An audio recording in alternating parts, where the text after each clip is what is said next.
Indian idol season 13 के winner ऋषि सिंह दोस्तों बेहद खुश हैं अपनी जीत के बाद। आइए देखते हैं इस वीडियो में किस तरीके से अपनी खुशी का कर रहे हैं इजहार। पहले तो बहुत सारी बधाई आपको। 8 महीने की जो कड़ी परीक्षा रहती है, हार्ड वर्क, और उसके बाद ट्रॉफी घर घर पे ले आना। और इस 8 महीने में कई फैंस आपने बनाए, जिसमें से मैं भी हूँ एक बहुत बड़ा फ़ैन आपका। क्या कुछ कहना चाहोगे? पिछले 24 घंटे आपके लिए किस तरह बीते, एंड कितने सारे ट्वीट्स आए उसके बाद? ट्वीट्स अभी फिलहाल पूरा पढ़ने का तो समय नहीं मिल पाया मेरे पास, Yes. बट लाइक कि मेरे स्टेट के चीफ मिनिस्टर का Yes. ट्वीट आया तो वो मेरे लिए बहुत बड़ी बात है। जैसे काफ़ी उनसे जो कमेंट्स मुझे मिले हैं वो मेरे लिए बहुत मायने रखते हैं ऑब्वियसली। और बाकी मेरे जो लास्ट 24 आवर्स तो बिल्कुल अभी भी ड्रीम जैसे ही लग रहे हैं, क्योंकि मैं अभी तक बिलीव नहीं कर पा रहा हूँ ये चीज़। मुझे लोग चाहिए बताने के लिए ना, तो you are the winner. Yes, no, you are the winner. पीछे ट्रॉफी भी आप देख लीजिए। काफ़ी मैं अभी भी बिलीव नहीं कर पा रहा हूँ, क्योंकि ये इंडियन आइडल मेरे लिए एक ड्रीम था। मैंने बहुत फॉलो किया इंडियन आइडल, और वो टाइम चेंज होके अब विनर बनना लाइक ये बिल्कुल शायद मैं मेरे खुद के लिए इतना इंस्पिरेशन हो सकता है ये। मैं अगर खुद को झांक कर देखूँ खुद में, तो ऐसा लगेगा कि यार तूने कर दिखाया Yes. जो चाहता था। तो थिंक इज पॉसिबल अब हो पाया मेरे लिए, तो और उसके लिए मैं बहुत प्राउड फील करता हूँ इस चीज़ के लिए कि मैंने अपने माँ बाप का नाम रोशन किया। एंड अयोध्या का नाम कितना रोशन? ऑब्वियसली अयोध्या ने तो बहुत ज़्यादा सपोर्ट किया है। अयोध्या श्री राम जी का आशीर्वाद मेरे पे रहा है, और उनके आशीर्वाद की वजह से पॉसिबल हो पाई। एंड क्या कुछ कहना चाहोगे इस जर्नी के बारे में? काफ़ी कुछ मुझे काफ़ी कुछ इंस्पायर किया आपकी जर्नी में। आप कितने इंस्पायर्ड हो अपनी जर्नी से? एंड इतने सारे स्टार्स आए जो आपको कितनी सारी कॉम्प्लीमेंट दी। रणबीर कपूर ने सबसे बड़ी कॉम्प्लीमेंट आपको दी थी। क्या कुछ कहना चाहोगे अपनी जर्नी के बारे में? जर्नी में बहुत कुछ सीखा है मैंने एक्चुअली, क्योंकि जर्नी वाज नॉट इजी। मैं जिस हिसाब से सोच के आया था, प्लान्स करके आया था, उस हिसाब से इजी तो नहीं था बिल्कुल भी। बहुत tough competition, like hard competition, like कोई सोच ही नहीं सकता उसको Yes. कितने लेवल का है। टीवी पे देखना is very easy for audience to जज द कंटेस्टेंट, बट उसके पीछे की जो मेहनत होती है, अगर वो रियलाइज़ करेंगे तो उनकी मतलब बच्चे यहाँ पे आके अपना नींद खो देते हैं, यहाँ पे अपना लाइक सोना भूल जाते हैं अपने मेहनत के पीछे। लाइक उनके लिए हर एक एपिसोड इतना मायने रखता है, हर एक मोमेंट इतना मायने रखता है। They love their music so much कि उनके लिए वो कुछ भी कर सकते हैं। So I am one of them, और उसका मैं पार्ट बना, इन सब का मैं पार्ट बना, टॉप 6 कंटेस्टेंट, पूरे इंडियन आइडल कंटेस्टेंट का एक पार्ट बना। तो उसके लिए मैं बहुत ज़्यादा प्राउड फील करता हूँ। क्या लगता है वो जो पीछे जो सरनेम है सिंह, वो कितना वो होता है? एक मान है अरिजीत सिंह। अब आप, मुझे ऐसा लगता है अरिजीत सिंह के बाद अगर कोई इंडिया को अच्छा, सबसे अच्छा बेस्ट सिंगर आप ही रह गए, मुझे इस तरह का लगता है। आप क्या कुछ कहना चाहोगे? आप कितना उनसे इंस्पायर्ड कितना हुए? क्योंकि आपके मोस्टली गाने जो उन्होंने गाए हैं वही है, जिसमें एक केसरिया है सबसे बड़ा गाना, जो थ्रू आउट द सीज़न काफ़ी बार आपने गाया। रणबीर कपूर की स्पेशल में आपने गाया था। क्या कुछ कहना चाहोगे उसके बारे में? कहना तो ये चाहूँगा, क्योंकि सीखने वाली बात ये होती है। खैर, और ये चीज़ मैं खुद के अंदर जितना जल्दी मतलब जो कि मैं लेके भी आया हूँ, और मैं ये चाहूँगा कि इसको मैं जल्द से जल्द एग्जीक्यूट करूँ। क्योंकि सीखने वाली बात ये है कि मैं जिनको आइडल माना है Arijit Singh for ever, like उनसे मैंने ये सीखा है कि आप अपने म्यूज़िक को जितना अगर प्यार करोगे, तो आप उतना ही अच्छा म्यूजिक डिलीवर कर सकते हो अपने ऑडियंस को। राइट। आपसे आप connectivity, like music banana is very easy now days. Like normal music composers और उनके लिए बनाना इजी हो जाता है। लोग बनाते हैं अपने हिसाब से सोचते हैं, बट द थिंग इज़ कि जब आप कनेक्ट करते हो ऑडियंस से, लाइक उनसे एक फैमिली वाला बॉन्ड बन जाता है। Like the same thing happens with Arijit Singh. Arijit Singh भले ही कितना कनेक्ट रहते हैं वो अपने ऑडियंस से। ऑडियंस उनको उनके कॉन्सर्ट में अगर देखती है, उनके गाने सुनती है तो रोती है। अगर उनके हैप्पी सॉन्ग्स होते हैं तो उसमें हंसती है, उनके पार्टी सॉन्ग्स होते हैं तो उसमें डांस भी करती है। Yes. तो एक फील है, अरिजीत इज अ फील।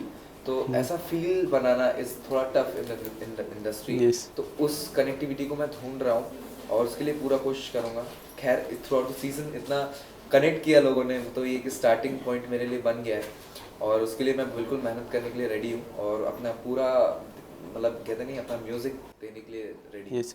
देवोष्मिता और आपकी जो हेल्दी कंपटीशन थी, जो लोगों को लगा एक हेल्दी कंपटीशन, आप किस तरह देख रहे थे उस हेल्दी कंपटीशन को और लास्ट तक वो कंपटीशन रहा? आपके मन में था कि हाँ, अगर मुझे कोई compete कर सकता है देबुश्मिता है, आप कुछ बताना चाहोगे उसके बारे में? ऑब्वियसली लास्ट मोमेंट पे तो नहीं लग रहा था कुछ भी हो सकता है, लाइक कि हम्म। कोई भी रेस के में आगे आ सकता है, मतलब पीछे तो कोई नहीं जाएगा ऑब्वियसली, टॉप 6 का part Yes. It's not very easy, but उसमें आगे ही कौन रहेगा, ज़्यादा आगे कौन रहेगा वो सोचना थोड़ा डिसाइड करना मुश्किल हो रहा था कंटेस्टेंट के बीच में।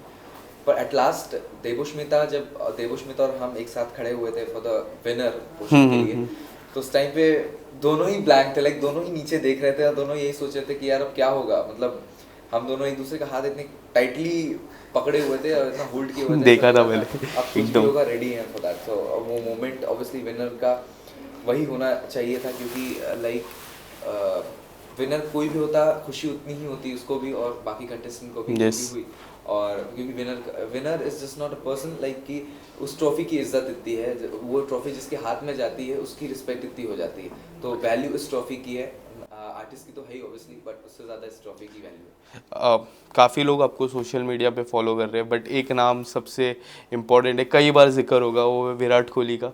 आपको पर्सनली मैसेज भी किया था उन्होंने। क्या कुछ कहना चाहोगे? कब आपको पता चला? आप देख रहे थे डीएम, क्या किसी ने बताया कि? देखा मैंने ही था एक्चुअली, मैंने खुद से ही देखा था, पर मुझे विश्वास नहीं हुआ था कि मतलब वो वही है, कि मतलब इट्स लाइक अ ड्रीम, मतलब कैसे पॉसिबल हो सकता है, मतलब जिनको सब फॉलो करते हैं, he is following me for my music, so something he is expecting from me, my music, शायद Yes. वो एक्सपेक्टेशन है उनका कि मैं कुछ अच्छा करूँ, अपने म्यूजिक को जस्टिस दूँ, अपने म्यूजिक को लेकर आऊँ इंडस्ट्री में, और तो वो एक अंदर की भावना आती है, उनसे कनेक्ट Right. कर सकता हूँ मैं, तो वो उस आशीर्वाद को लेकर मैं चल रहा हूँ हमेशा और चलता रहूँगा इस चीज़ को। Richie, right now your career is very young, so what you have plan for yourself? क्या कुछ आपने प्लान किया है अपने करियर को लेके? 2-3 साल के बाद किस तरह बैकग्राउंड, बैकअप म्यूज़िक कुछ अगर प्लान किया रहेगा आपने? अपने म्यूज़िक में तो मैं ऑब्वियसली करने ही वाला हूँ काम, और सीखने का, अब्रॉड सीखने का बहुत इच्छा है, अपना म्यूज़िक जाके, और इंटरनेशनल आर्टिस्ट को बहुत फॉलो करता हूँ, Yes. सीखने का बहुत इच्छा कोई है। ऐसे इंटरनेशनल आर्टिस्ट जिसके साथ कोलैब करने का सपना हो आपका? Coldplay, Bruno Mars, like forever favourites, so कभी मौका मिल गया तो वो भी एक ड्रीम जैसा ही हो जाएगा फॉर श्योर। यस, मुझे ऐसा लगता है कि रणबीर कपूर को आवाज़ देने का आपका सपना रहेगा, क्योंकि काफ़ी बार उनके ही गाने गाए, उन्होंने बोला भी था कुछ बचा लेते मेरे लिए गाने। आप अगर से वो कमेंट्स आना कि मतलब अगर तुम ये गाना गाते तो उसमें भी कोई 1% की कमी नहीं रहती, आई थिंक वो भी सूट करता है Right. मेरे पे, तो वो कमेंट उनसे आना है, दैट मींस ही फील मतलब उनको ये ऐसा लगा कि ऐसा हो सकता है, तो वो मोमेंट मेरे लिए कितनी बड़ी बात होगी, आप खुद सोचिए, मतलब कि एक नॉर्मल बंदे के लिए जो एक ऐसे मतलब शहर से है जिसको मतलब अभी कोई नहीं जानता, उसके बाद आप सब जान रहे हैं, in fact Ranbir Kapoor is one of them, so वो एक, और उन्होंने नाम भी दिया है, काफ़ी अच्छा नाम। क्या लगता है सिंह साहब, अब सब सिंह साहब ही बोलेगी? रहेगा ऑब्वियसली, तो सिंह साहब जो टाइटल मुझे दिया है, so great And moment for me. जब आपके रूट लेवल की बात करूँ, किस तरह से गाने की शुरुआत आपने की, प्रैक्टिस कैसे करते थे आपको जब यंग एज में आप थे, एकदम starting phase of your career? Starting phase तो बहुत ही थोड़ा मतलब ऑब्जर्विंग ही था, मतलब ऑब्जर्व करके मैं सीख रहा था, और मैंने कोई फॉर्मल ट्रेनिंग तो नहीं ली किसी से, पर जितना कुछ हो सका मैंने खुद जो फील कर सका मैंने अपने म्यूज़िक को मैं वो देना चाहा, और आइडल में आने से पहले भी मुझे ये बात हमेशा लगी थी कि मेरे से ज़्यादा सीखे और एक्सपीरियंस यहाँ सिंगर्स आते हैं उसका हिस्सा बनते हैं, तो उनके बीच में खड़े होकर उनका पार्ट बनना इस थोड़ा टफ हो सकता है मेरे लिए। यस। पर मैंने ये भी ज़रूर सोच लिया था कि मैं अपना 100%, तो एक बहुत छोटा वर्ड होता है, लाइक 100% तो देना एक बहुत छोटा वर्ड होता है, बट जब से एक सिंगर ये कहता है कि मैं अपना पूरा शरीर देने के लिए, मतलब एक कहता है ना, मैं मर जाना चाहता हूँ अपने ऑडियंस के लिए, लाइक मैं गाऊंगा तो उनको लगना चाहिए कि मैं मतलब मैंने दे दिया अपना पूरा म्यूजिक उनको, Yes. 1% भी नहीं बचा के रखा, लाइक कोई ये भी बोले कि 0.5 भी मैंने या 0.1 भी मैंने छोड़ दिया, मैंने सब देने की कोशिश किया, तो जितना भी मैंने दिया मैंने अपना पूरा दिया है, and I try to give my best हमेशा, और यही प्रूव करने की कोशिश की है। सबसे ज़्यादा किसको ऑब्जर्व करते थे यंग एज में? आपने जिस तरह मुझे अभी थोड़ी देर पहले बोला कि आप ऑब्जर्व करते थे, कोई ऐसे कलाकार और उनका कोई ऐसा सॉन्ग जो काफ़ी बार सुना? एक्चुअली क्योंकि फिर मोहब्बत द सॉन्ग जब उस टाइम पे आया, देन उसके बाद तुम ही हो, Right. आशिकी 2 के सारे गाने, उसके बाद आई रिमेंबर खामोशी एंड बातें, अगर हाँ। सॉन्ग जिसको मैं रेगुलरली लूप में सुनता था, लाइक उसको मैं कॉपी करने की पहले कोशिश करता था, देन ये धीरे धीरे चीज़ें आने लगी कि नहीं, अब एक इंडिविजुअल आर्टिस्ट ही होता है, उसको एक उसका बनाना और इज़ इम्पोर्टेंट, तो वो इंस्पिरेशन तो ऑलवेज अरिजीत सिंह ही आएगा।